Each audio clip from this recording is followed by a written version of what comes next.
Hello, everyone. Jason Hagholm here, and today I am joined by one of the top prospects on the amateur side of Canadian mixed martial arts, as well as the IMF scene. It's Jett Grande. He has just signed a exclusive 4-fight deal now with the XFC, and will make his professional mixed martial arts debut with the XFC on August the 6th. Jett, how are you doing? I'm great. Yeah, thanks for having me on. Pleasure is mine. I'm very excited to talk to you, Jett. Well, I mean, let's just get at it. You signed with the XFC. You're going to be taking part in their Young Guns card in a promotion that's really trying to develop their, young up and comers and get some guys to really be homegrown talent. I mean, that's got to be real exciting for you. Yeah, absolutely. Yeah, like the honor is mine to be part of that. Yeah, I'm pleased they decided to choose me to pick me up and start trying to grow me as a fighter and as an athlete. It's a really good promotion. Yeah, I'm just honored to be on there. And then on top of that, I think I'm the main event of the Young Guns portion. So yeah, that's even better. Yeah. Yeah, I think that's also a big deal. Plus, it's like Yeah. the return to professional mixed martial arts in the state of Michigan. So that's got to be Yeah. as well kind Yeah. of an extra cherry on top for that, Jett. Absolutely, yeah, yeah. No, it's honestly, this is my first time fighting in the U.S., so I'm looking forward to it. So yeah, it's gonna be awesome. Yeah. I was checking through your Instagram. You were supposed to, I believe, turn pro back in June, but I guess what ended up happening why that didn't work out for you? Yeah, I think it was actually with COVID restrictions, and actually, to be honest with you, I was actually supposed to fight, make my pro debut in April as well. That was in Pakistan, Islamabad. So basically, the story is I do my training camp. Basically a couple days before I'm supposed to fly out, I get the PCR test and the COVID. Then I go get the PCR tests, and then apparently my test result came back. I was positive for COVID, so I couldn't fly out. But then after that, uh, a day later, the whole Pakistan government closed everything down, like all events, everything. So like if I would have flew over to Islamabad, I would have just been stuck there and I would have not got the fight. So yeah, I don't know. It kind of worked out. So Yeah, I was gonna say in a way, I guess that's kind of a blessing that it really worked out for you. That you didn't have to, yeah, get stuck yeah, in Pakistan for Lord knows how yeah, long that would have been. yeah, yeah, But you're a guy that's used to traveling. You fought all over the world with IMF. I mean, your yeah, amateur scene as well was in Canada. IMF is kind of I think the one of the ways we're looking at seeing like the amateurs really developing. I mean, look at absolutely. Mohammed Makayev, who fights in Yeah, Brave. He's one of the yeah, top prospects out there. What would you say is yeah, the biggest difference, Jett, competing on the amateur scene, in Canada or yeah. in North America versus IMAF, which they take it pretty seriously and have developed some real strong talent? Yeah, 100%. Well, no, first of all, it's just like the number of competitors and the talent pool, especially like Canada's great and all, but like the amateur, everyone can probably tell you the amateur scene it's starting to get up there, but it's still a little behind. The biggest difference is it's like like countries like Russia or Bahrain, like they're really into the amateur MMA. Like they have sponsored athletes, they have sponsors that they can have their athletes like the government sponsors them so they Yeah. can train full time, do everything full time. And then they cover their expenses, so they get to grow a lot more and a lot faster as an athlete versus here in Canada. It's a little tougher. You gotta find your own sponsors. You gotta, and stuff like that. So that's why, that's part of the reason. And then uh, yeah, Canada's great though. It's got some good talent, but yeah, it's part of the thing is it's these experience. Like in Russia, I think it is like they have like 300 amateur events.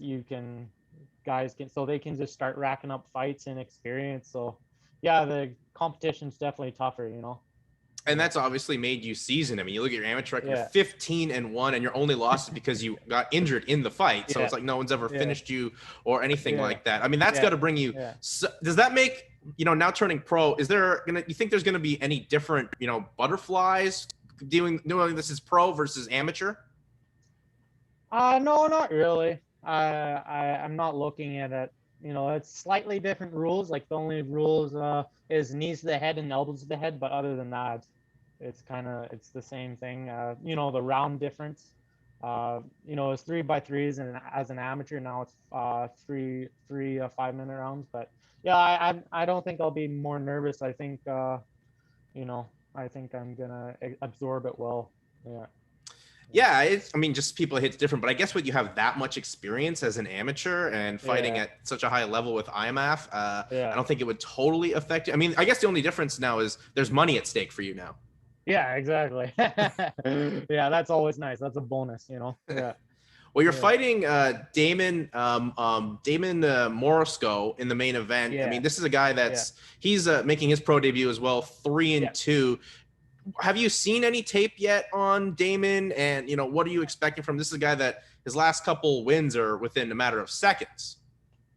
Yeah, I have I've watched quite a few. I think I've watched quite a few of his fights. I think I've watched 3 of his fights. One is, I think I've seen his first or second fight. It was a while ago, but yeah, I seen his last I think I didn't see his last fight, but it was a 10-second knockout, so Yeah. there's probably not much to see from that. But I seen his last fight, you know. Yeah, he's a tough guy. Like you know, he's got some wrestling experience. He's heavy. He's got heavy hands. You know, he likes to box. So yeah, it's gonna be a good one. You know, I'm ready for him. You know, I'm ready in all aspects. So yeah, it's gonna be good. He's a worthy opponent. So yeah, I'm happy about that. Well, I mean, and as well as you said off the top, your main event, that's got to be real sweet for Yeah, making your debut for a yeah, promotion too. yeah, yeah, absolutely. Yeah, it's yeah, like main event, like I couldn't be more happy, you know, and blessed. So yeah, it's awesome. And as well, like you're part of this Young Guns thing where they've kind of started to develop some talent, like Austin Bashi. And this fight, you're fighting at lightweight for the first time in a long time. I mean, how's the cup been, Jett? Actually, a lot better than what I thought. So yeah, it's going really good. Yeah, yeah, a lot better than I thought. I think yeah, I'll make this weight easy. So yeah, it'll What be was the good. decision to go from welterweight as an amateur now to debuting at pro at lightweight? Uh, well, to be honest with you, part of the reason was IMMF, they do weigh-ins on the same day. So like I wasn't cutting a huge amount of weight to make the 170 mark anyways. And honestly, I don't know. I think just 155, I think I'm gonna have be really strong at this weight class. And I think I'll be able to make it no problem. So that's why. Yeah. Yeah, well, I mean, obviously Yeah. understandable if IMF's doing the Yeah. same day weigh-ins, which I mean, that's Yeah. kind of a thing Yeah. that's come up for maybe you Yeah. could do that for pros. But hey, I Yeah. think it's a solid decision, I guess, for you. And I mean, it's Yeah. not like you haven't fought at lightweight before. You started out as an Yeah. amateur at Yeah. 155. Yeah, I did. Yeah, it's been about 3 years since I fought at lightweight, but yeah, no, it'll be good. Yeah. Well, you're signed with MTK Management, and they have like every fighter pretty much under the sun all around the world competing. How'd that deal come up with you to get signed by them? Because they love to push their fighters and get fighters some great opportunities. And obviously, so far, so good with you, Jett, with XFC.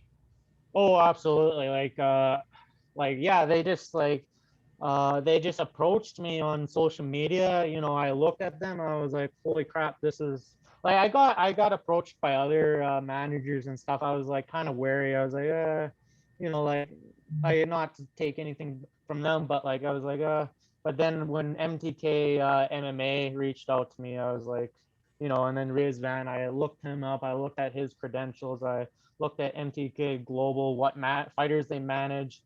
Then I talked to Rizvan, like what his plan was for me. Like that made the most sense for me. So it was a no-brainer to sign with him. So yeah. Yeah, absolutely. Plus, I mean, Yeah. they have some other Canadians like Jesse Arnett and stuff like Yeah. that. That had 100%. to feel a little good knowing like what they've Yeah. done and who they Yeah. manage and stuff like that. So Absolutely. So yeah, Jett, I mean, it's going to be exciting to see you finally get to make your pro debut. I mean, that's got to be so much relief out of you that you have actually a date set and it's like a couple weeks away. Yeah. Absolutely. Like you know, that's a thing. It's like this past year, to be honest with you, I've been trying to get a fight this whole year. So like I've been actually in fight camp the whole year almost. Like, I've had a couple minor injuries or, I had to take a bit of time off. But other than that, like I've been in camp the whole year. So, and then sometimes you get, oh yeah, this fight might come up, so I train for it, but it doesn't. So like, it's kind of been a frustrating year, but now I'm finally relieved I finally have a fight. So yeah. How's it going right now with the training camp? Because you're out there in Alberta where they kind of released all the COVID sanctions that were on for most of last year. Now, starting July 1st, it's back to normal pretty much out there. Yeah, it is. Yeah, it's really smooth. Yeah, I'm training here at Arashido Red Deer, and then for this camp, I'm doing a little bit of cross training at Brad Cardinals in Calgary. So I go to Calgary every now and then. So yeah, it's really good training. Yeah, absolutely. The training camp's going perfect. And it's like I said, it's got to be nice to know that there's no longer restrictions or people knocking like, hey, what are you doing? The social distance and whatever. But that's got to be good. But Jett, obviously, best of luck to you on August the 6th as you make your debut with the XFC. Before I let you go, plug yourself out there on social media because you have so much credentials and you're one of the hottest rising prospects representing the good old True North, strong and free. Thank you. That means a lot. Yeah, so you guys can follow me on Jett MMA on Instagram, and that's JETT MMA. And then I have a Facebook athlete page, Jett Grande MMA. That's my Facebook athlete page, and then you can also add me on just my Facebook profile, Jett Grande. I use that mostly for just athletic, social media stuff. So yeah, great. All right, Jett. Well, best of luck, and I'm glad to see that you're getting a big opportunity with the XFC as your career is ready to be jet setting off to the highest of the high in the sky. Best of luck, August 6th, Jett. Yeah, thank you so much.